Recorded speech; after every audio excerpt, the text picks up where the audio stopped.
Oyijonim retseptlari asosida assorti dolma bugun dasturxoningizda ishimizni, sabzavotlarimizni xuddi videoda ko'rsatilgandek to'g'rab olishdan boshlaymiz. Qizib turgan yog'imizda piyoz, kartoshka, sabzi, aralash ziravor tuzlar bilan yaxshilab qizartirib qovurib olamiz. 5 minut o'tkazib, chesnok, shakar, tomat qo'shib yuboramiz. Tomatga shakar qo'shsangiz taxir mazasini olib, keyingi ishimiz ustini ko'mguncha suv qo'yib, yarim soat past olovda miltillatib qo'yamiz. Ungacha nachinkamizni tayyorlab olamiz.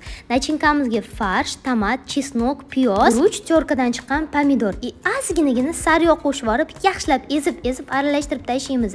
Men bolgarskiy tok karamdan foydalandim. Bolgarskiy bilan tok karamlarni o'zingiz bilgan usulda shunaqa yumshatib olishingiz kerak. Men tokka 5-10 minut qaynoq suvga solib qo'ydim. Karamni bo'lsa 15-20 minut paketga solib mikrovolnovkaga sovordim. Sho'rvamizni qaranglar, miltillab shirali bo'lib turganini, assorti dolmamizni terib, ustidan xohlagan qizil sovsiz, ozginagina suv qo'yib, qopqog'ini yopib 35-40 minutga dimlab qo'yamiz. Qarabsizki, shunaqa ishtahochar assorti dolmamiz ham tayyor. Oyijonning retseptlari uchun like qo'ymasanglar bo'lmaydi endi.